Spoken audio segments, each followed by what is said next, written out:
progress. Good evening and welcome to the Monday, June 3rd meeting of the Green Bay Plan Commission. We'll go ahead and start with a roll call. Chair Lisa Hanson, present. Vice Chair Jacob Miller. Present. Alder Jim Hutchinson. Present. Commissioner Darius Daniels. Present. Commissioner Ken Ravinsky. Present. Commissioner Emma Fulwilder. Present. And Commissioner Kelsey Lutzow. Present. Approval of the agenda. Approval of the agenda for the Monday, June 3rd, 2024 meeting of the Green Bay Plan Commission. Motion to approve. Second. Motion by Commissioner Ravinsky, second by Commissioner Daniels. All those in favor? Aye. Any opposed? Moving on to approval of the minutes. Approval of the minutes from the May 13th, 2024 meeting. Motion to approve. Second. Motion by Commissioner Ravinsky, second by Commissioner Daniels. All those in favor? Aye. Any opposed? And moving right on to informational. Plan Commissioner training. Yay! And I'm not going to go over like the agenda or the Robert's Rules of Order or anything like that. You'll kind of pick that up as you go. It's really the chair and the vice are going to run the meetings. If Lisa can't make it, Jake always steps up. Jake and Lisa are both gone, then we kind of scramble a little bit. Thanks. But, I'll send you my sheet. DJ, I think. Somebody. So, okay, I am just going to go over this, try to be kind of fast. So it's training presented by staff, and I kind of introduced us right now. And you know, go to the next one. So, commissioner makeup. The commission is made up of 7 members, and it's 7 specifically, so we don't have an even number and no ties. Sometimes there'll be commissioners who are not at the meeting, and that is fine. Shannon will usually shoot you out an email with everything, and then we do expect you to reply saying, I can't make it, or I'm not going to be there. There's often times where it gets really tight and we have important items and we don't have quorum. And that will set somebody's timeline off by months. So it is super important to let her know that you're not going to be here. Everybody's appointed by the mayor. Term is 3 years. If somebody quits or leaves, somebody will be appointed and then they'll finish that term until the next, until that 3 years is up. We always elect a chairperson and a vice chair in June usually every year, so that should be coming up. Is it June? It is June right now, yes. Next meeting then? Oh, yeah. Mental note. And then the secretary is always staff. We do the recording, we take minutes, put the agendas together and stuff like that. Members are people with experience or qualifications that kind of make you land use or neighborhood or something that makes you relevant to your tasks, which we'll get to in a second. Next, please. So the function of the Plan Commission, you have a lot of functions, but rules and public record. So that's for anything coming through land use through the city. You guys are the record keepers, so we are technically doing that as the secretaries, but it is a Plan Commission function. The big one is our comprehensive plan, and that is a 20-year growth plan for the city. We're redoing ours right now, and actually, Steph was just at a public event out on the street today, gathering input. And then also official control. So the comp plan has a lot of different stuff in it. It talks about transportation, land use, health, environment. It's a big document. Ours is going to be a little bit different this time around. It'll be very more concise and shorter term. It won't be 20 years like the old ones were. But then municipal code and other documents that follow are supposed to follow that plan. So usually once you do a comp plan, you follow it up with a major zoning rewrite or text amendments if the things have shifted. So, you know, a good example would be in the 70s, everybody loved auto-oriented stuff. Comp plan probably said you need to have giant parking lots, you need to have big highways everywhere. So that in the 80s, 90s, 2000s, that changed. So the zoning code was probably written, and the subdivision code was written with massively wide streets and whatnot to get that vision into action. And then as the vision changes, the comp plan changes, then the codes change along with it. You'll be seeing we're going to be doing some affordable housing stuff coming up. So there'll be a pretty big text amendment. So that'll be coming soon. Those are the official controls. You have the zoning code, the subdivision code, the sign code. We administer the ordinance, but we work for the Plan Commission. We work for the city, but we're planners. So it's the Plan Commission, and that is just basically sending out the inspectors, reviewing site plans, running stuff through the commission and council. I have rezonings, plan developments, and conditional uses here. Those are the three biggest action items you're going to see. And we'll go through those in more detail in a second. And another one that the city doesn't utilize a lot, but it is a pretty big powerhouse, is an official map.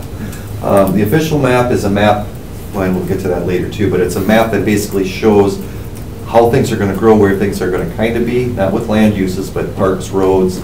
And people on those properties cannot get building permits in those areas because they're designated for future use. And so they might not be dedicated yet, but they're there. Yes? Okay, and then throughout the years, we also adopt other plans. So the Smart Growth 22 is our comprehensive plan. Go Big Green Bay is going to be our new one. I think that's what we're going to keep it named. But then as you can see, these go pretty far back from 2001. Some are less relevant than others. We'll be doing plans all the way through, and other agencies do plans that the council adopts. They typically come through this body. They may go through another body like the RDA or Landmarks Commission, but they get funneled to the council somehow, and most land use stuff get funneled through the Plan Commission. So some of these, I won't go through them all, but you have like a Military Avenue corridor plan, we have a downtown plan,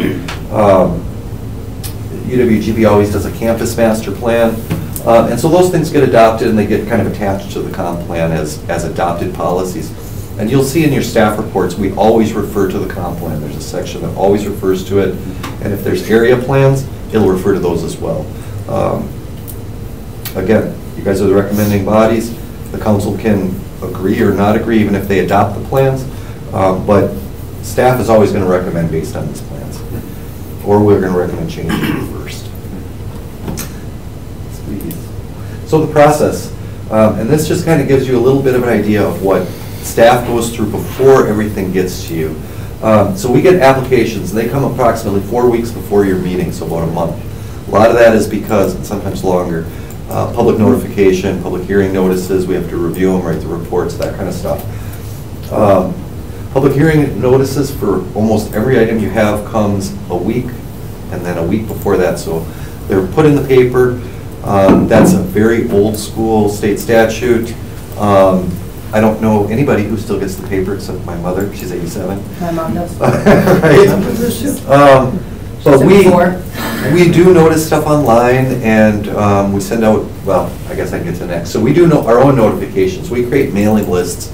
And in your packet, there was your Plan Commission rules and regulations, which we need to clean up because they have like 30 years of amendments on them. Yeah, we're still supposed to be posting public hearings to like the bulletin board downstairs. That doesn't exist. We don't have one, yeah. So yeah, there's stuff to clean up on there for Right. sure.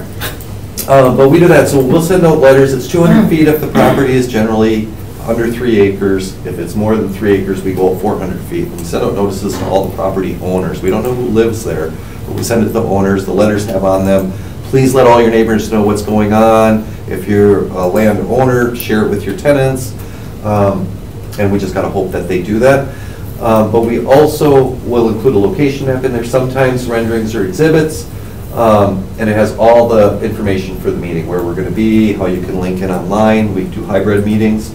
Planning Commission tends to come here in person. It's very rare that you guys do hybrids, but sometimes. We also notify the neighborhood associations and if there are any business districts in those areas, and then always the Alder as well. Yep. And then we do our staff reports. So you're going to see those. They kind of have a standard format. And they come with recommendations at the bottom. Staff will recommend an action to the Plan Commission. You don't have to listen to us. You can change it around. You can add to it. But we always give you our reasoning and then what our recommendations are. We put it on a website, and we put a sign out, or have the petitioners put a sign or two out on their property that says zoning action pending. I meant to put a picture of that on here, but it's a big orange sign, and then it's got our website and a phone number. So even if you are a tenant or just somebody that happens to travel that route, on your commute or walking kids that way or whatever, something's going on, and then you can contact us and we can share that information. Plan Commission meeting then occurs. Basically, those run really simple. There's usually a public hearing first, and Lisa has to read a gigantuan statement every time. And then then everybody can take their comments. And we don't answer questions during that. There's not a back and forth. It's just them providing comments. And then the following is an action item. And then the Plan Commission typically will open the floor for comments, and then there can be kind of back and forth with the commission. Not always, but yeah. Now that I learned that new trick, I don't know. Right? We give a presentation, and then you kind of talk amongst yourselves, make your own recommendations, and then that recommendation gets packaged in a report to the council. And it gets sent off to the council, and that'll either be with a resolution or an ordinance. Those can be a general ordinance, a zoning ordinance, a miscellaneous ordinance, depending on what the action is. Like any zone change is a zoning ordinance, text change is a general ordinance. And some go one time to the council, some go twice to the council. Some items have a public hearing at the council as well. We do the public hearings here mainly because of the time frames. Council's agendas and not their agendas so much, but their schedule is erratic some years. And we had very huge delays. And for a developer, 2 weeks, a month of a delay is huge money. So we kind of took that upon ourselves to do the public hearings. We also Whether it was did good or that, not, yeah. I don't know. I mean, it makes our meetings longer, but we're giving our professional opinions at this meeting, we're giving a presentation at council, they may have these public hearings, and they don't have any background from staff, so we're not there doing presentations. So it made a lot more sense to be hearing the public's testimony here, because they're getting the full story then, so. And oftentimes they will, enough residents here and the council will like to send it back. Well, there's too many people, send it back. We don't want to do anything. Well, they can kind of get all that information out here. And generally the alders from the districts where something's happening will be here. There's some alders that come more often than others. They just like the Plan Commission, I guess. Like Jim. Jim And we beg to keep Jim. Jim is an engineer in a former life, so he's a great asset there. Maybe in this life too, I don't know. But and next, and this is So quick basically. question, why Sure. do they send them things back to the Plan Commission? Is Well, it because it's too much They'll- conversation? They will usually say, and we will ask them why, but it's usually they want more information, they want more public input. They will say, typically if they send something back with nothing, you've already made your judgment on it. If you Right. change your judgment based on nothing, it's strange. Right. That would be weird. So they have to give you a reason. Well, if your public It comes pressure back tends to be, sometimes. the veterans housing, for example, that was public pressure that I think set that back. They didn't come back to the Plan Commission, it only came back to staff. Oh, that's right. But sometimes they'll send it back to the Plan Commission because some members may want a different recommendation from you. Or want you to reconsider it, or whatever. So, but they'll generally give you a reason. No. But this is a flow chart of that same process I just explained. So somebody comes into staff and we talk to them, they file a petition, we make them have a neighborhood meeting 9 times out of 10, 7 times out of 10 maybe. You then get on the PC agenda, staff starts doing a technical review, we send out notices to neighbors, goes off to the Plan Commission, you can recommend approval, denial, recommend approval with conditions on certain items, or you can continue or hold it over back to yourself, and that's if you don't have time, you need more information. Sometimes petitioners don't show up. I've worked for commissions that would just deny it if the petitioner wasn't here. You don't care enough to come to the meeting, deny it. Ooh. I've worked for others who would hold it, or they would even just take action without the petitioner here. You may have questions for staff and we don't have the answers, and you might want to hold it at that point. And then that recommendation goes to the Common Council. Like I said, some do 1 reading, some do 2. They come in a Plan Commission report, and then it's an ordinance reading or a resolution adoption.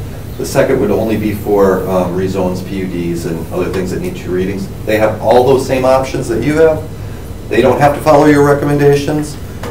They can amend them, alter them, remove them, or they can remand it all the way back to Plan Commission. And this can continue because they can send it off to anybody. They could send it to Improvement Services. They could send it to wherever. They could essentially bury a petition if they want to. They can actually table it, which means it's just done, and they're not talking about it anymore. But this is the basic process. The flow chart's usually pretty nice for a developer to see how they go through the process. I a lot of times will write the dates right on here for them. And then the next slide. Speaking of dates. This is a creation of Segue right Stephanie, there. who is big-brained. This is your step in the process. And I know, you want to explain this one, Steph? Yes, basically, we need a lot of checklists or else we will never get this job done. So this flow chart is for our staff to look at to basically figure out when something needs to be submitted for the plan commission. You just highlighted here. This is based off This is what's of, behind the scenes. yes, so this is based off of when the public hearing notices are required. So with the changes in the newspapers, that changes when our application deadline is. So we have the application deadline, when the notices have to go out, the dates for those notices, when our mailing deadlines are due, when our staff reports, our exhibits, and our legal documents are due to the legal team and to each other to review, when we're placing signs and putting things on the website, have our meeting, and then the council meetings that it reports to. So this is what our version looks like. There is a public-facing one that has, doesn't have all this middle stuff. Right. Where it's just you apply this date, you go on this date. So developers use that as well to try to track where something might be. It's especially helpful because council used to always meet twice a month, and now it's just like whenever they decide, it seems. Yeah. So once we get the schedule in January, we base our schedule also off of city council's schedule Right. because we want to report to the next week's meeting at all possible. So here's a good example. They meet once in August. They meet once in July. There's a month between there. Yeah. So a lot There's a of, month between now, once Pretty it's much. been July 20, and Pretty July much. 30. so there's multiples like that, and that will throw off these timing sequences really Yep, drastically. and that depends on national holidays, elections, our budget, and all those things impact the council's schedule. So that impacts our schedule, and then we go, kind of work backwards to then when public hearing notices are due to the newspaper, so. All of this is what we're following to get things to you at the right time, so that way developers know when their projects will be approved at council. All right, and these are the types of applications you're going to get. There's 16 different types, and probably more, but these are 16. The ones that are highlighted in blue are the ones you're going to be getting 90% of the time. So you get a lot of zone changes, people requesting their zoning to be changed, or rezones, as everybody calls them. Conditional use permits, and I'm going to explain these highlighted ones to you, what they are in more detail. Conditional use permits and amendments to conditional use permits, planned unit developments and their amendments. You do text amendments to chapter 44 or 36. I don't know about 30 anymore, they removed that, so I don't know if that comes through this body anymore. I don't think I it think does. it just lives on an island at this point. Yeah. Chapter 30 is the sign code. It used to be part of the zoning code, but it was removed out of the zoning. And zoning is Yeah, 44, and Oh. subdivision is 36. Correct. Side note, the campus signs at Bay Park Square, I like them. I just The big noticed that and I was black- like, oh, like, I know what that is, look at that. I should have went up there Very for nice. donuts. There's Dunkin' Donuts up there. So the text amendments, and those you'll be seeing, comprehensive plan and the comprehensive plan amendments, you'll be very involved in that as everything gets all put together. We'll be running it through the plan commission as well. Probably a lot of info items. Subdivision or certified survey maps, which is just another mechanism to divide land up. Variances.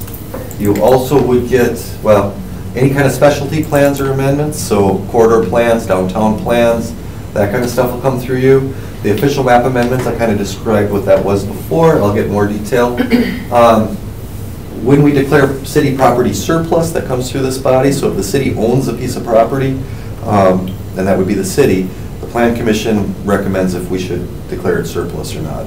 And then I don't know, well, It's quite a process, but basically we either are deeding it right to an entity to do something with it, develop it, or if it's something small, it's going to a neighbor, or we offer it up to the public. It gets mailed to people within like 300 feet, but it's a whole internal Yep. process. First, it would be offered up to any city departments, Public Works needs it, or the redevelopment authority. That's usually what we're doing most of them at this point. Most of them go to the redevelopment authority, and I'll kind of explain what they are really briefly, but Cheryl says she'd do much better.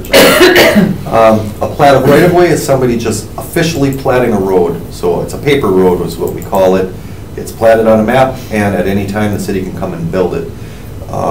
Usually, it's tied to development, so somebody's subdividing land, building houses, they'll build the road, halfway, and then start building the houses, and then they'll finish it off when, I don't know what it is, 50% of the houses are developed. Discontinuance of a public easement, so that's when we're discontinuing one. Alley or street vacations, so that's when we're, instead of getting a new street, we are vacating it. And usually it splits down the center. There's a bunch of legal ways that it's defined on where that property goes, but it basically goes to the adjoining property owners, typically. They're usually responsible for pulling out the concrete, doing everything like that, but they would get the land. Streets we don't need anymore. Closure of a street or alley is very similar. It stays a public right-of-way, but it's closed to traffic. So you can use that, becomes a pedestrian mall. Sometimes it can be a connection for a trail system, but we keep it as public right-of-way. You generally see closures when it's something close to water. So we don't vacate anything that leads to waterways. It's just our policy as a city, so that way It's if a we need statute, it. I believe. Oh, yeah. Yeah. And then also, closures are good for things that might be like temporary in nature, or if we know as a city we need an accommodation to be made, like a parking lot or something like that, where the utilities can still be below and it doesn't interfere with anything. Because usually when it comes to anything that's a dedicated public right-of-way, has some sort of utility underneath it. So we have to be really mindful about what we're vacating versus what we're closing. Because if it's going to be something we need to put an easement on in the long run that we're going to want back, we might as well just close it, because then we can keep a lot of the protections over it, because it's still our property. So between the two, the differentiate between 12 and 13, Third Avenue, that was a vacation, wasn't it? You know what I'm talking about, right by Yes. Mars there? Yep, we did. Third Avenue, that was a vacation. Yeah, on Yeah. Broadway there. Oh, That yeah, yeah. little Oh, that tiny little little stub? chunk. Yeah, Yeah, yeah. that little stub that they were worried about the dry, okay. Yeah, because that's Yep. getting completely torn out. Torn out, and it's gonna be part of the development. And that Okay. property Yes. goes to private ownership then. Right. So we Right. don't have rights on it anymore. Well, doesn't the RDA own that? Well, it already, but Yeah. RDA But is still technically, private. even though it is Right, private right, gotcha, entity, right. even though it works really in concert with the city, but. Yes. Versus we did a closure for 1 Astor, which is where that old industrial building is by the Fox River Trail. Cass Street technically goes there, it's where the cops always used to sit. We closed that because it goes right up to the public waterway. Okay. And you may see more of those closures. They get used really commonly when you start getting decent density for just pedestrian ways. So you may close the road but keep the right-of-way. But I don't know, we don't do a lot of those here. Development district map amendments. So the development district map is a map showing where we can supply sewer, water, and other essential services. So the city is broken up into a reserve district, an expansion district, and a service district. So expansion districts, we can supply utilities, we can supply fresh drinking water and take away sanitary water, but there's no piping or anything out there yet. And that's expansion. Reserve is where we cannot do it. So there's areas where we just don't have the water pressure to be able to supply water. It's going up a hill or whatever, we need a water tower. Or areas where we don't want to. Or where we don't Environmentally want to. sensitive areas, like over by Bear Creek, almost all of that is in the reserve, because we don't want development to occur there, even if it could. So that helps with some preservation efforts too. Right. There are areas of the city that are in the reserve district that you could still split off the farmhouse from a farm, or have a 10-acre lot with a farmette and be on well and septic, but generally those fail after a while, and that's when you start seeing annexations, which I actually didn't put on here, because we haven't done one in a long time, but. I got some ideas. We were just talking about this today. Lease the land. Street name changes come through this body. It's kind of interesting that you would get them. I think the last one that I did was Bart Star Way or whatever it is, Bart Star Drive. What about by Carnivore, when they changed the name from? Yeah, that came through here. I Yep. don't think anything's come through since like 2016 though, because I can't remember changing a No. single street. No. We said the carnival We need one one in our before that, school it's and been then forever. Rochester Street. Right. And then postponement of development fees, which I don't think we've Ever. ever done. But when you're doing a subdivision or development, there's fees associated. So you might have, $40,000 to extend water and $10,000 to plant street trees or whatever your fees are. They can request through the Plan Commission, which then again goes to council, who makes the actual decision if those could be postponed. All right. Something else to note on these two, especially for the new people, if it's something we don't see very often, we'll tell you that in our staff report. Be like, we haven't seen one of these in 5 years, just a reminder, this is how we usually process them. We're not just gonna start speaking as if you know what we're talking about, because most of the time, we have to go back and remind ourselves some of these ones that we don't do so often. So there will always be a little bit of context given ahead of time if it's something that's kind of rare. So I'm going to go through the blue ones right now. First one is the zoning district change.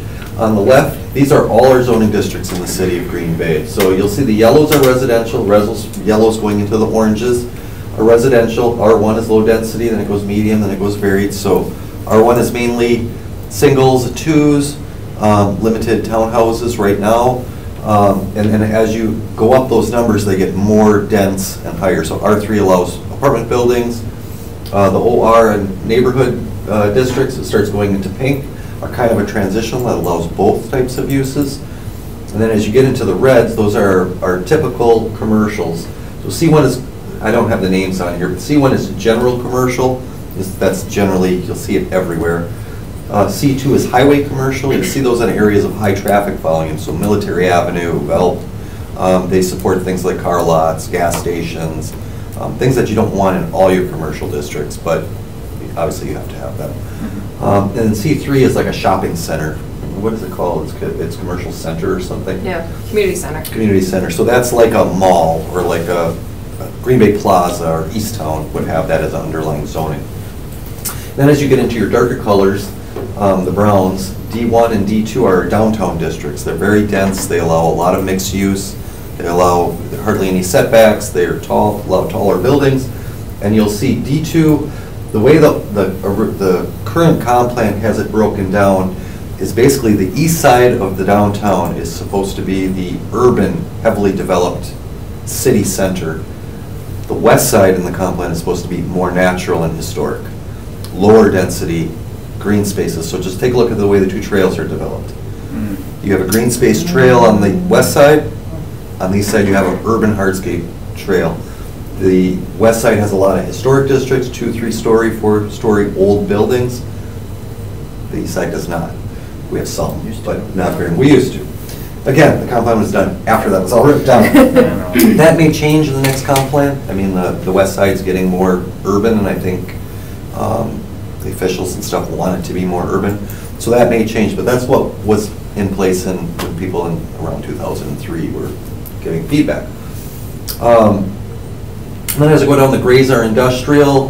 We have a strange district called we call it the Residential District. It's a district that allows both industrial and residential. It was old worker housing that kind of got mixed in with warehousing, and it's a hodgepodge. We'll be looking at that for some text amendments because we're looking to apply that to other areas. And then the regular grays, light industrial, general industrial, and business park. Business park is fancier, higher design standards. Light industrial is going to be your warehousing, your factories that don't have outdoor storage, aren't doing anything that's really loud and noisy. General industrial is going to be your anything goes, your rock crushing, your slaughterhouses, those types of uses. And you'll kind of see those on the map, and you'll see where they are. Public property or institutional is kind of what it stands for. Schools, government buildings, quasi-parks, quasi-public, like churches, would all fall into public institutional. Those are areas that in the city of Green Bay, they never had a district for it. So they just dumped them all in neighborhoods, which was fine for a long time. Nowadays, schools want digital billboards that are flashing all night, giant parking lots. They're not as conducive to neighborhoods as they used to be. Churches either. Used to be neighborhood churches, now you get sprawling complex churches. So that district is really good. Also government facilities used to be smaller and spread out. Now we do bigger stuff. So that's what that is. Conservation is obviously like a Bear Creek is going to be conservation. You'll see a lot of that on the waterfronts. That's basically keep it natural. And then we have, with more increased usage, planned unit developments. And the planned unit developments are basically zoning codes written right over the top of properties. And I'll kind of get to that in a second too. So zoning district changes are either for a parcel or for an area. So they can go either way. It allows, like I said, different land uses, setbacks, lot area requirements, dimensional requirements are all different depending on what zones you're in. Applications cannot be approved with conditions. There's no conditions on a rezone. So you're either saying, yes, you can do what that zone allows, or you can't. It's not, well, you can do it, but it's got to be brick building. You can't do that in zoning, that's illegal.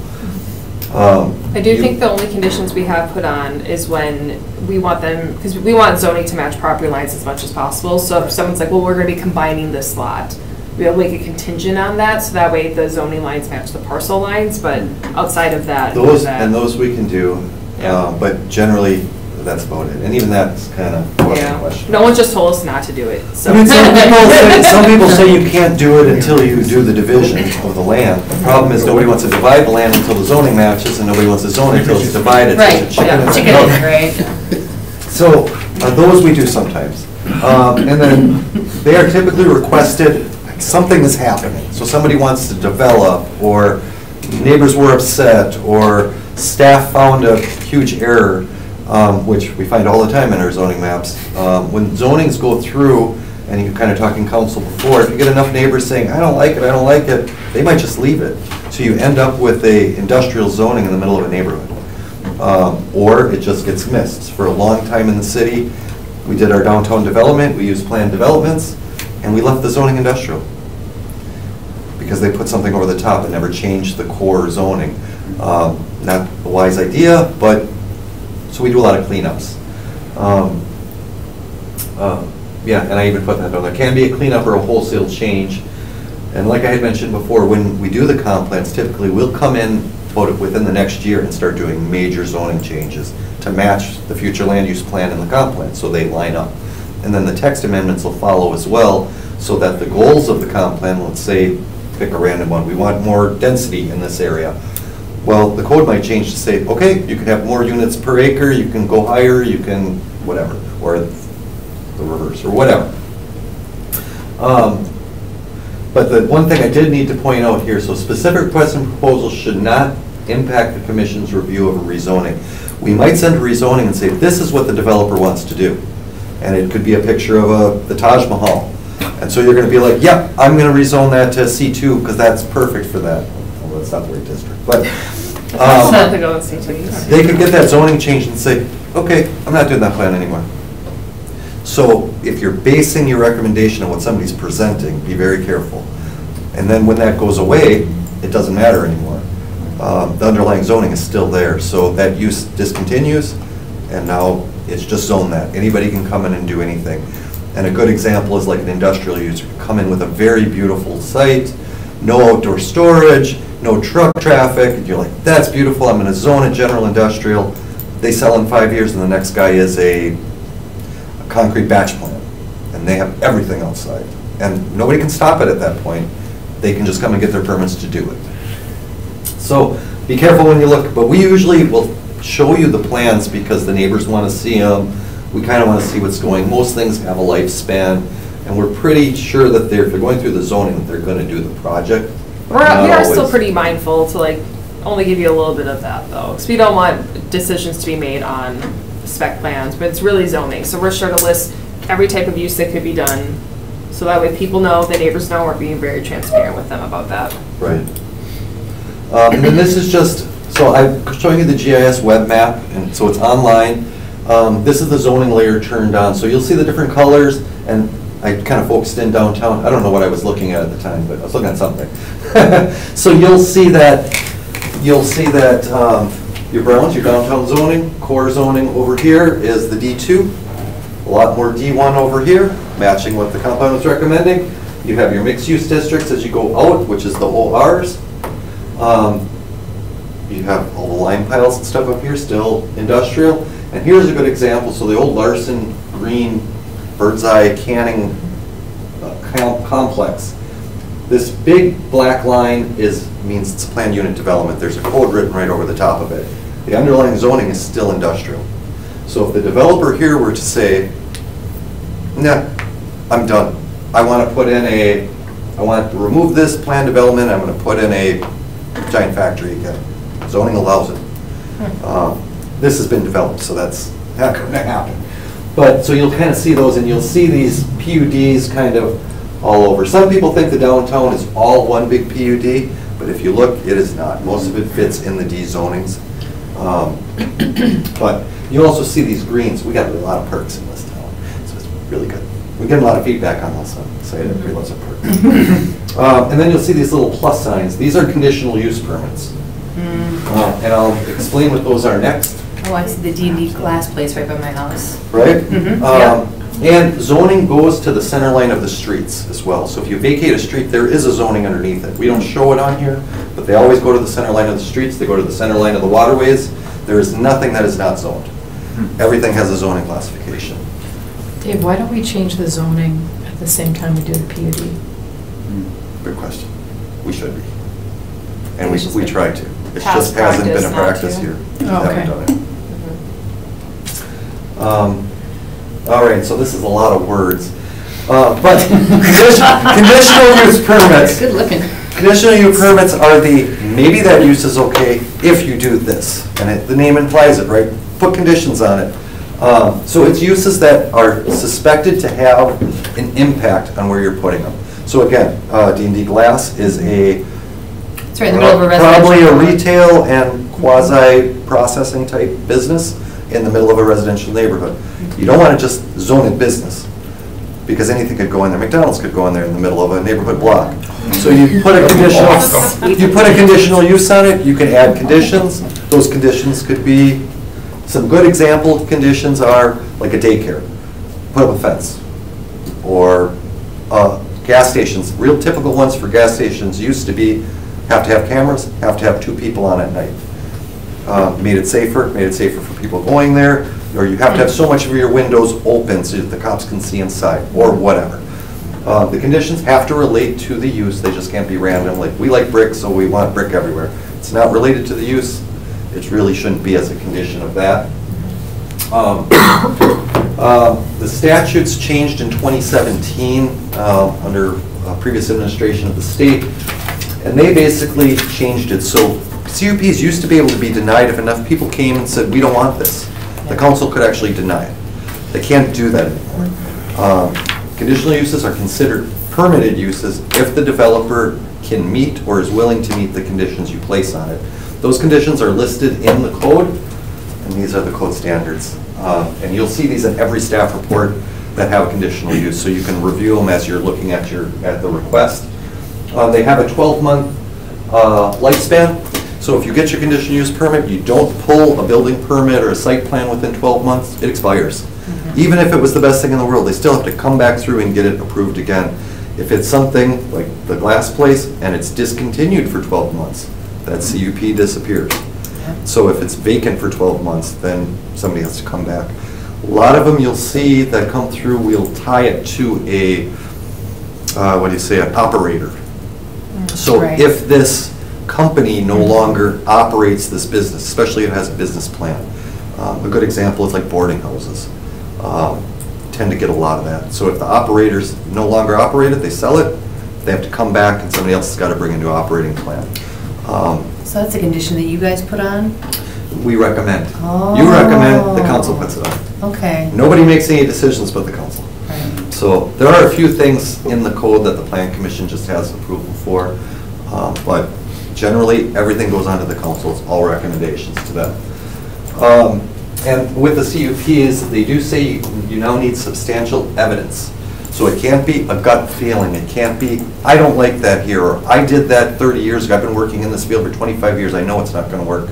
That's not substantial evidence. You can't say, I just don't like it, or I don't want it. And that goes for the council as well. I mean, they can do it, but they could also be sued. So. Yeah, since the state statute is updated, I can't think of a single one that staff has recommended denial for. Right. Because in our mind, we can just condition it as much as we need to, and if they can't meet those conditions, that's on them. But, we think of lighting, we think of sound, we think of barriers, we think of anything that would be something that would be like micro safety, yeah. So, I mean, we can put as many conditions as you feel comfortable with, but denying one is definitely, like, it opens you up for a lot of litigation, because in theory, they'd have to prove to you that they are not able to do it, which is really hard to prove at this level, so. And sometimes that will happen, you know, they'll say, no, I need truck docks facing the street, or I can't make the business run. The condition is no truck docks facing the street. The use goes away, because they just can't do it.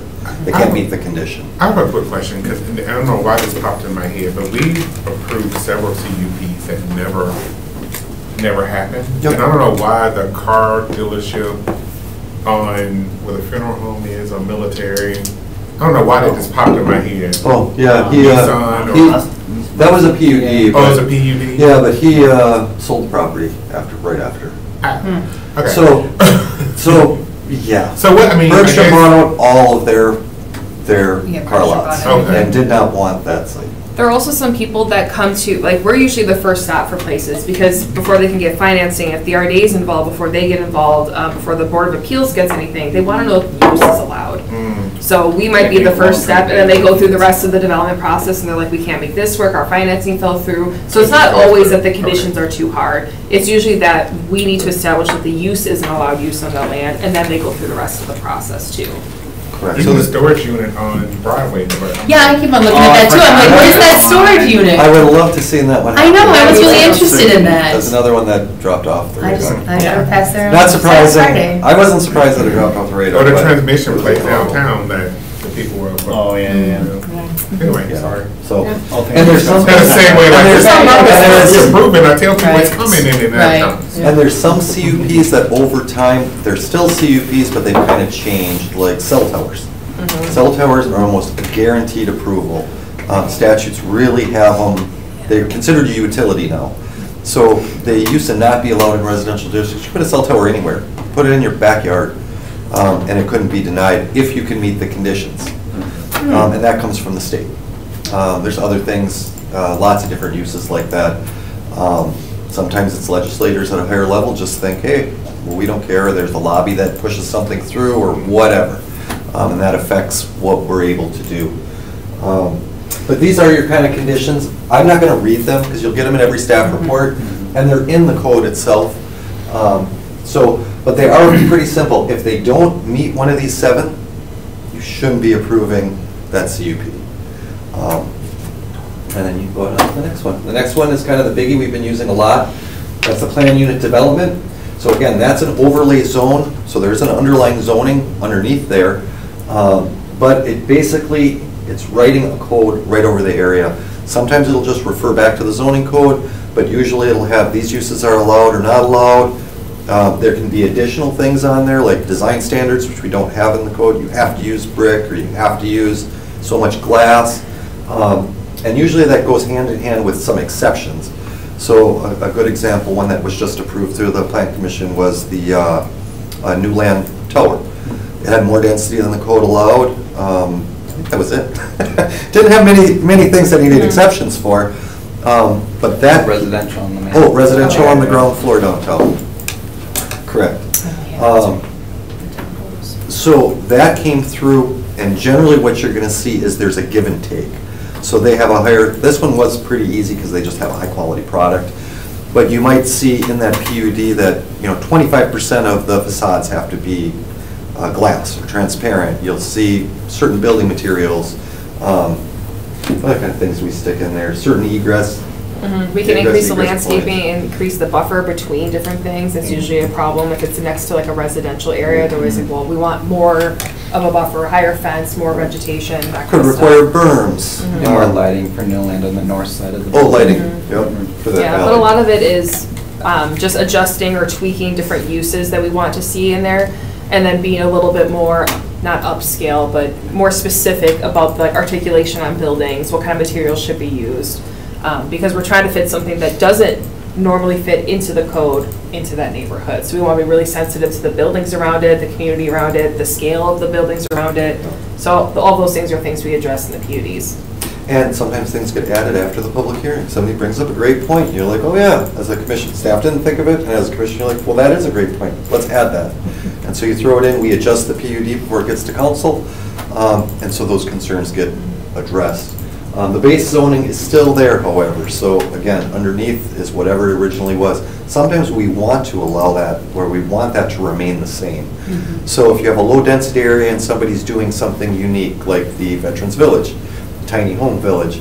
That's a low well, that one's a little different example, but if it had a low density residential designation underneath it in an R1 zoning, we don't really want that changed, but what they're doing doesn't match that zone. Housing sizes are too small and whatever, certain exceptions that need to happen. So that will leave that underlying zoning the same and put that overlay on top. They have a expiration date of 5 years. They used to have a 1 year as well. The state statute changed, made it 5 years. So you have 5 years before you have to pull a building permit or site plan, and it has to be discontinued for 5 years before you can say that PUD is gone. Now the council can come back and actually remove the PUD as well. The council can also change zoning regardless of what the use is. So it can be a low density residential area, they could change the use to industrial. Nobody could put an addition on their house at that point because it doesn't match zoning anymore. And that zoning is the tool to get your comprehensive plan done. So it's like a force. That could be a forced rezoning. We just did a bunch along Velp. Velp had historically always been industrial. Our Velp corridor plan recommended a lot of different uses along the corridor, really at 5 or 6 different sites. We went through, and the owners, some of them didn't want it, some didn't care, and we said, this is what the plan says. We're getting industrial development, we don't want that here, and so we rezoned their properties. So they can't do the industrial development anymore. They have to do a commercial development. We to match generally only that. do that if there's a plan in place and we have like Correct. really robust public process during that plan. We wouldn't just like pick something and be like, tough, you know, that kind of stuff doesn't happen. Yeah. And some things like that residential area, that was a compromise because that area had started turning industrial. The housing stock for many decades was just deteriorating. Yes, ma'am? What happened was, it was zoned industrial, and people were living along Broadway, Right. and they could not refinance their homes. Yeah. The banks are like, you're zoned industrial, so they couldn't take advantage of lower interest rates and do That any was work, so. That was after the We sort of changed the it to housing the collapse. Right, the residential. And that one was really weird too, because like Fannie Mae and Freddie Mac had to have residential in the name. It didn't matter if it was a permitted use, it had to be in the name, or they wouldn't refinance, they wouldn't finance anybody. They wouldn't buy the refinance packages. So then the banks wouldn't give it to them. So sometimes it's something just that cheesy. And I had actually called them saying, it's allowed. I was in a different community at the time, and I'm like, that is an allowed use. And they're like, we don't care, it doesn't say it in the title. I was like, okay, well, we'll change the titles then. I actually love that zoning district because I feel like it's such a good reflection of Green Bay as an industrial community. It's industrial, it's got little bars, it's got Residential, yeah. houses. Yeah. Commercial. So like, it needs some residential. tweaks for sure, but it definitely does a good job of like mixing things in, so. Yeah, and so that kind of relates that it's often when the code doesn't match the desires. Things change fast, codes change slow. So, you know, you end up using a lot of PUDs in that case. But it does have to meet the objectives to qualify. And the first thing I like to throw in here, because a lot of people will come in and just say, well, we'll just do a PUD then. The code does say when you're reviewing requests for plan development, it's not meant to just give you exceptions to the code. There's got to be a switch off. It's not just, oh, well, we just want to let you do whatever you want. We'll put a PUD over the top. And it's got to meet one of these 8 objectives.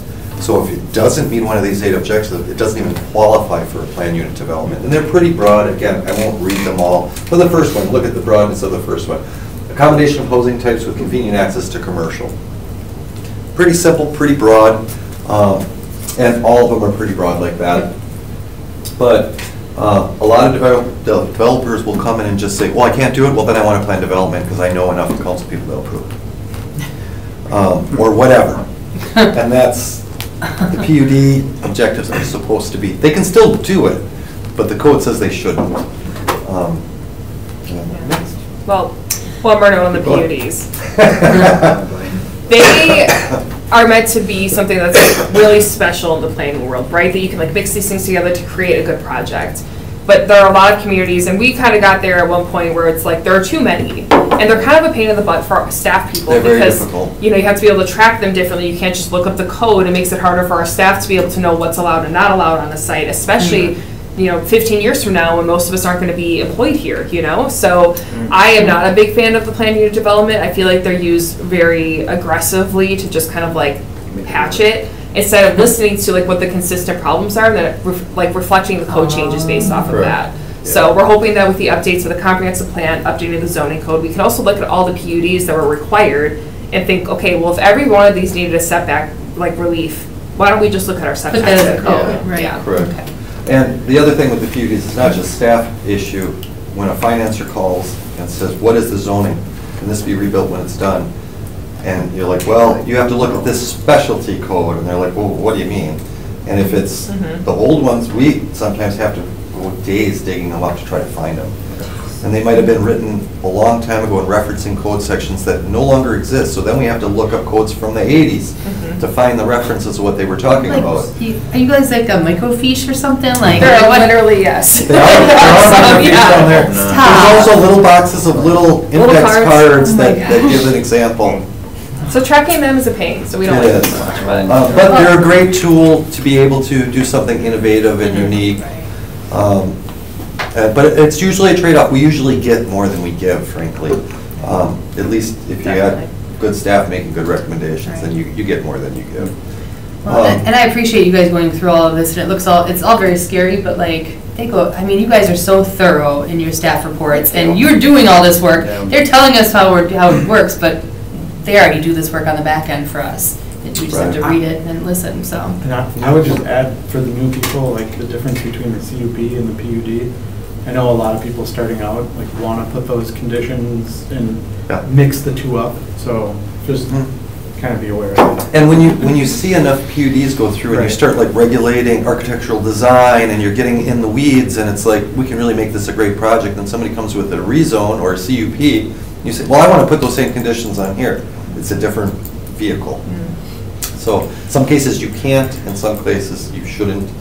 But yeah, and that comes with time. You kind of learn over time how that works. And then the last one that I was going to kind of get at was official map amendments. So this is our official map, and you'll see a couple different colors of roadways. These are actually the darker ones. It's hard to see, I know. The darker ones are actual roadways that are dedicated. They've been platted. They might not be built, but they're dedicated. And the light ones are roads that don't exist, but they're on paper.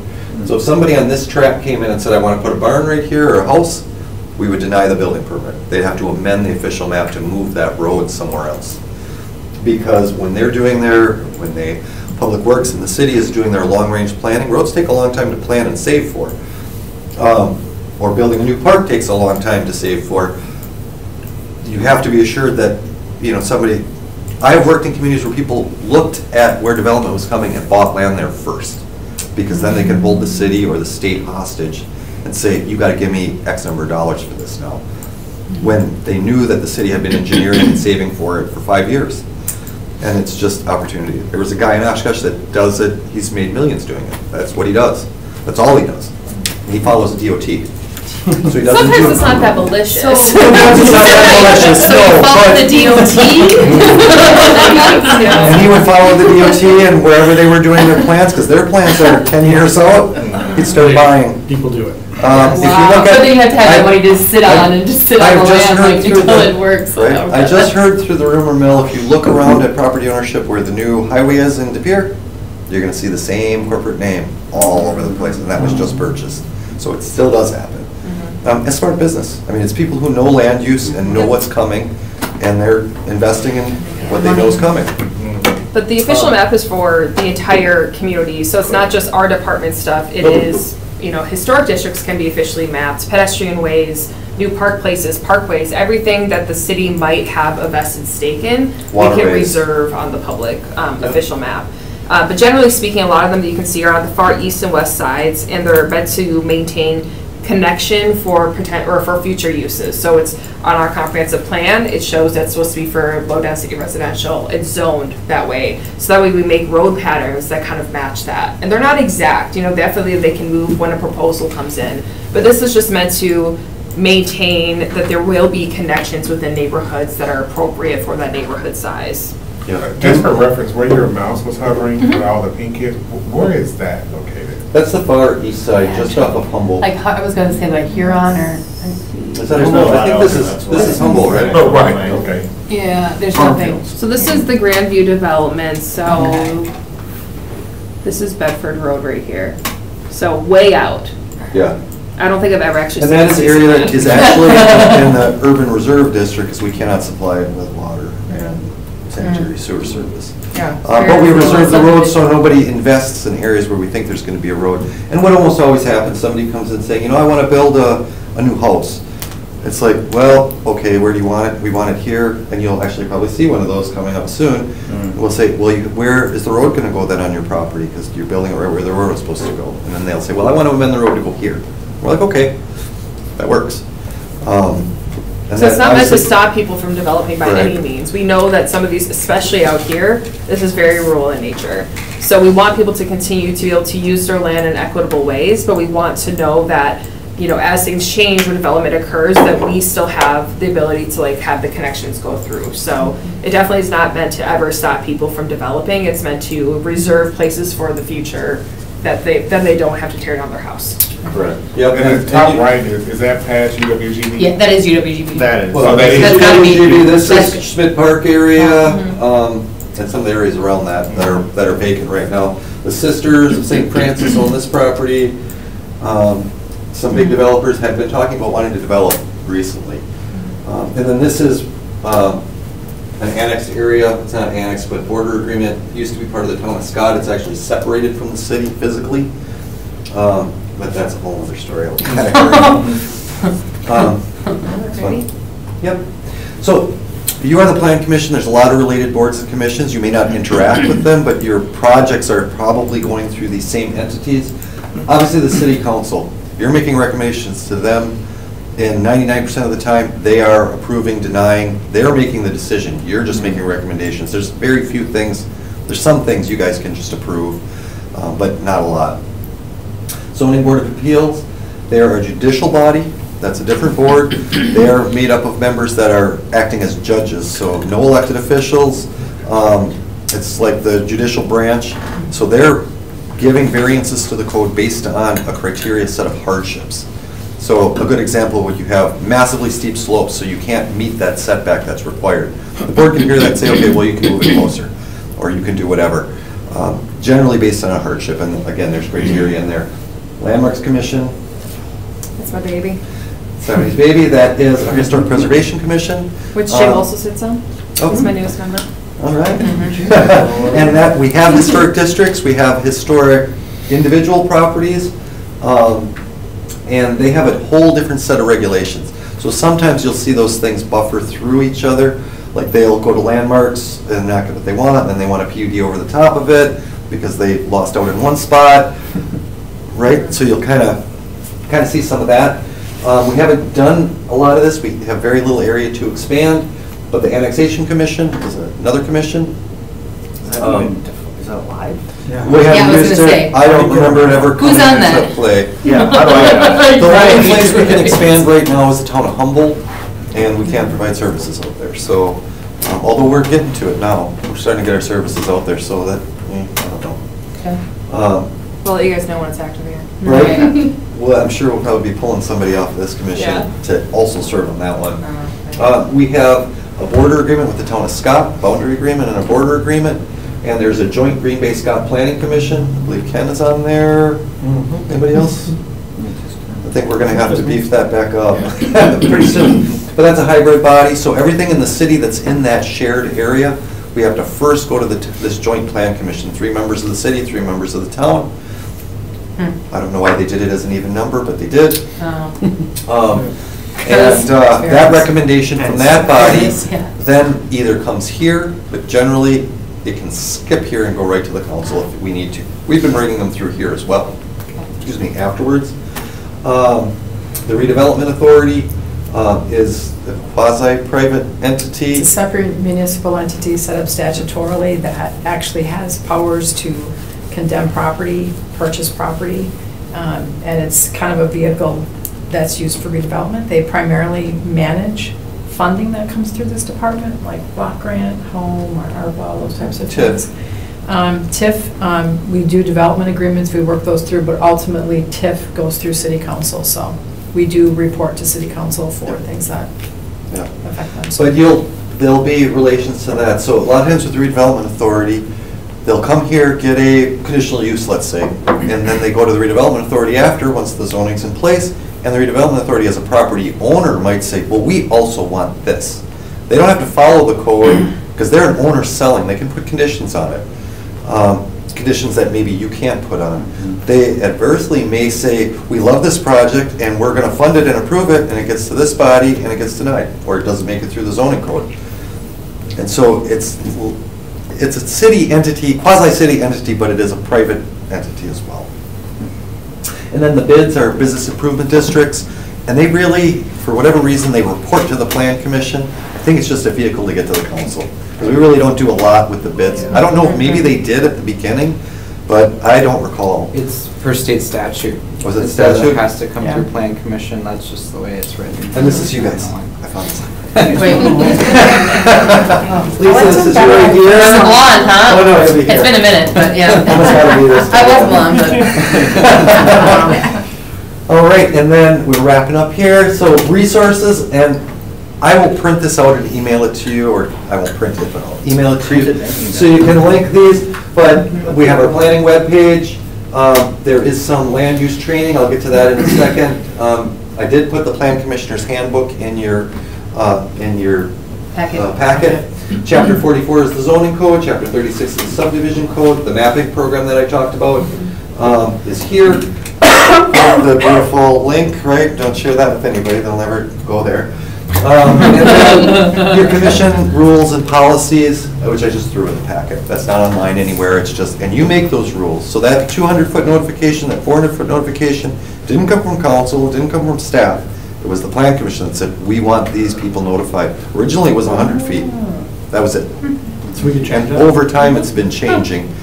We will make recommendations. I think we've had one in the past, it might have been Well, a since I've former lived life, here.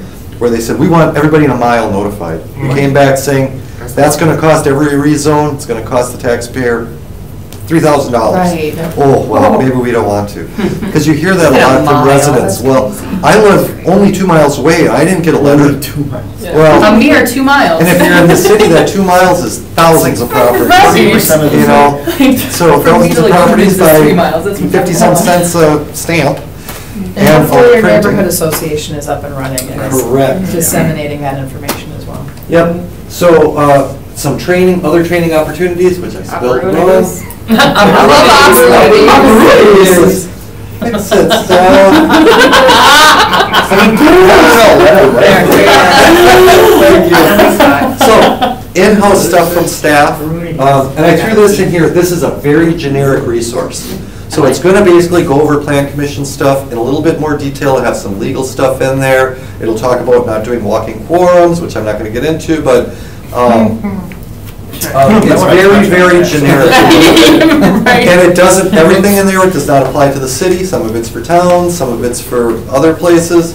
But in general, that is a handbook for a planning commissioner. You can kind of look through that, it'll have some ethics stuff in there, it'll have some legal stuff. We will be doing the zoning 101 eventually, coming through. Also, we're gonna ask the attorney's office to come and talk about the legal aspects of the plan commission. There has been interpretations that have been different than process and policy in the past. So I didn't feel comfortable doing that, so I'm gonna have the attorneys doing that.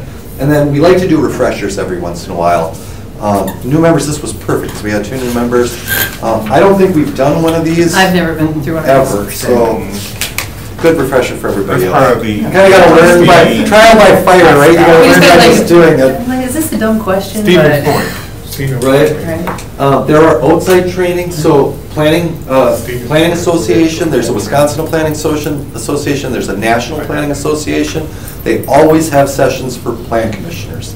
They're usually much, much cheaper. Was that in Hawaii? Are they in Hawaii? Yes! Oh, yes! Last one was in Minneapolis. The last one was in Minneapolis. Where's next year's? We don't really know. Very- Miami? San Diego? I can do San Diego. Anyway, they also have online, honestly. So- No. And then there's also a local one, a Wisconsin area. It used to be just Wisconsin APA, but now it's like Wisconsin, Northern Illinois. And that's a local one. We actually hosted it 2 years ago in Green Bay. So that was really fun, if you're a planner geek.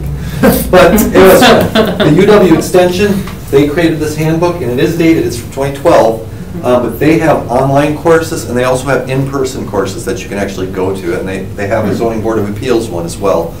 We can budget out money if that's something you're interested in, for you to do that.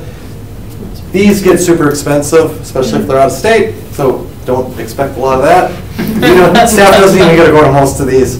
I mean, our deputy director couldn't go to the National Planning Conference. That sucked up his spot. He needs the credits too. Next one's in Denver. Education. Next Oh, one's Denver. all right. Well, I'd go to That's that. only a 17-hour drive. I mean, I got a minivan, people. I just- Walking quorum. I just checked prices. It's $203 round trip from here to Denver I'm direct. gonna tell you, it'd be 300 round trip in my minivan. Yeah, probably. Plus the tires that we'd have to replace. So the extension has a lot of classes like that, and there's a lot of online resources. I mean, one thing I was going to do, and I looked for one, I couldn't find a good one. They have these little animated, you're a plan commissioner on YouTube.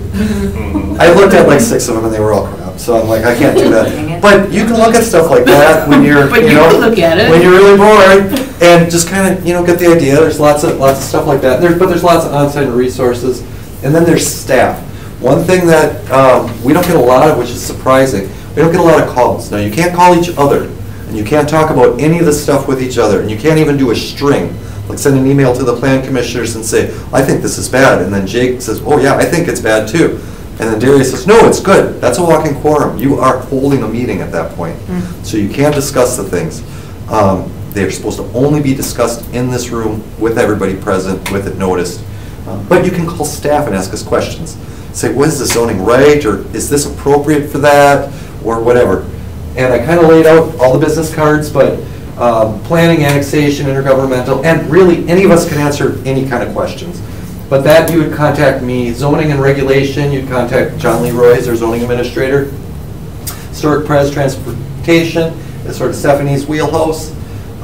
Land divisions and easements are Dina Mooney's wheelhouse. And site design, layout, mapping is our design specialist, Erin Rubinsky, who, Great woman. she's super. On the record. On the right. Why don't you face the screen at that point? But if you need specialty maps that aren't too complicated, something simple, because it's affecting your decision-making, or you want to look at it, especially with that big comprehensive plan stuff going, Erin can pop out stuff. She's a whiz with computer mapping. But again, time is precious, so it's, we sometimes get requests, can you map out every senior center in the community? Well, why do you need that? Oh, just because. My mom's turning 80 and I'm thinking I should send her to one. No. That's what Google's for. Right? Yeah. And she won't do that. The yellow pages. So we had an alder who used to send in lots and lots of requests for random maps at all times. And we would just tell them, no. We're not doing that. And developers and citizens ask for that too, but we charge them. And we charge her staff time to do that when they start realizing it's going to cost them money. Well, I don't need it anymore. When it's like, it's 2 hours, it's going to be $100. No, I just wanted it to hang on my wall, so that would be nice art. Which is funny, but people do that with zoning maps.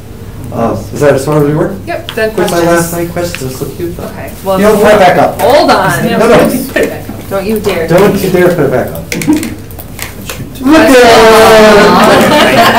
Did you spend a lot of time drawing all those questions? No, I stole It it. does look like Oh my my noodles. It does look like my doodles, yeah. So that's just your basic plan commission 101, and I just kind of wanted to throw it out there for any questions. You can email us, you can call us, you can ask any questions at any time.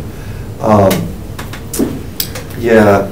I got a general question, and it comes up kind of a lot as an alder, but as a commissioner, if you have the agenda comes up, and you have someone who's really on the agenda, they've got an item on the agenda, and they start calling individual commissioners, what's an appropriate response? Or sending us a packet in the mail. And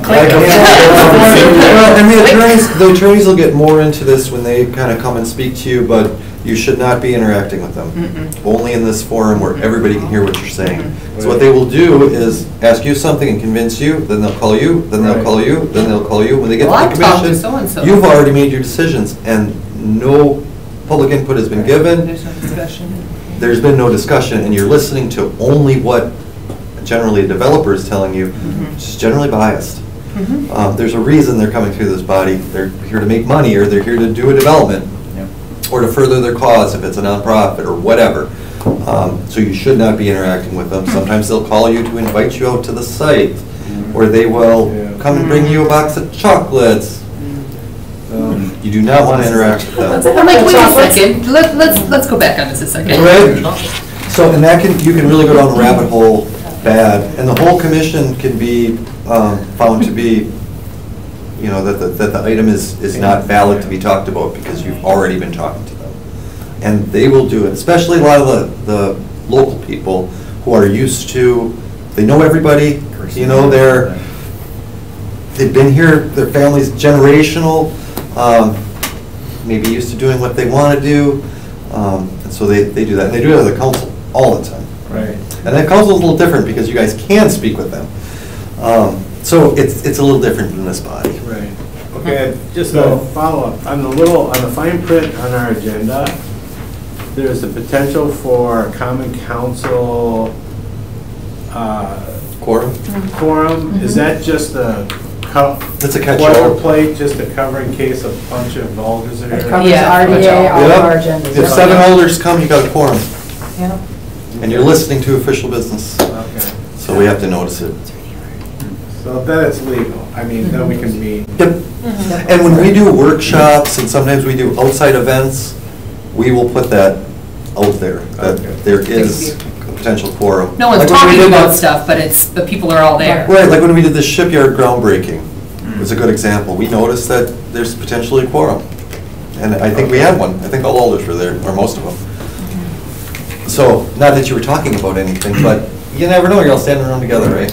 If we accidentally end up at an event together, all of us, should we be disclosing that then? No, you can go to events and you can do that stuff. It's just, We can't talk business. you can't talk business and, yeah, Boy, that agenda's long. What do you think about number 3? Yeah. right?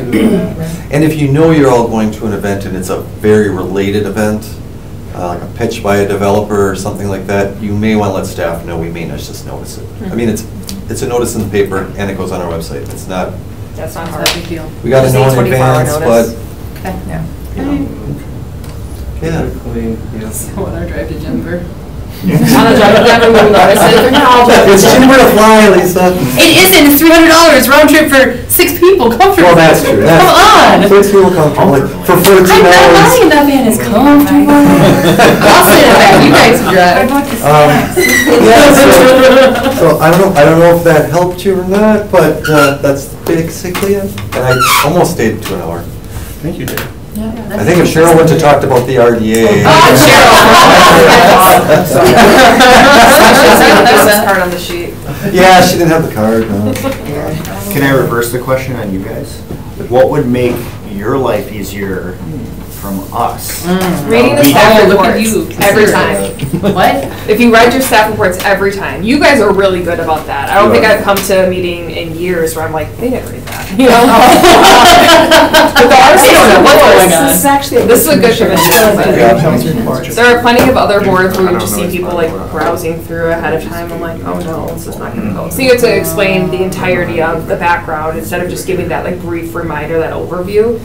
So, And the 2 other is making sure you communicate with Shannon about being here or not being here. Yes. If you don't get your agenda, or if it went in your junk mail, or something funky's going on, just give her a call. And call staff. If you have questions that could prolong the meeting or make it confusing for who's ever here, just give us a call and ask us. We may not know the answer and say, well, you have to ask it at the commission. But most things, we don't expect you to be zoning or planning gurus or geniuses. That's what we are. We're geniuses. Over here. You get what you pay for. That's right. So, You get the free reach breakfast. out to us, and everybody here, all of the staff knows general zoning, general planning. And the other nice thing that you get is at the end of the plan commission meeting, we always get a director's report. And they'll talk about projects that you may never see because it doesn't go through plan commission. But it's nice to know what's going on, and sometimes that context will make you think what's going on next door is like, oh, well, I just heard there was a water park going over there. maybe a daycare is a good spot to be next to it for that CUP. You know what I mean? Ford Park? I made that up. Oh. That's in that guy's house. In that guy's Yeah. house. Yeah, that's- Mansion. we Right. can't- No, it's a whole water park, that came through here, I remember. We Right just up- don't get to go. Right Well, up and next it's a, to the- and it's a Design. classic car There's- museum back there as well. Is there really? Yeah. Well, their pool house is bigger than my house, so I mean. Mine and yours pushed Right, together. right. Maybe multiples that you own and mine pushed together. Take off all my property, just throw them together, that's about the size of their house. Right? So Not yeah, even. so that is it. If you don't have any other questions, we can break. Well, you have to make a motion. Right. and all that. All right, well, first, okay, so the date of the next meeting is June 17th, 2024. Motion to adjourn. Second. And a motion by Commissioner Rubinsky and a second by Alder Hutchinson. All those in favor? Aye. Any opposed? All right, we'll see you next Oh, my 17th.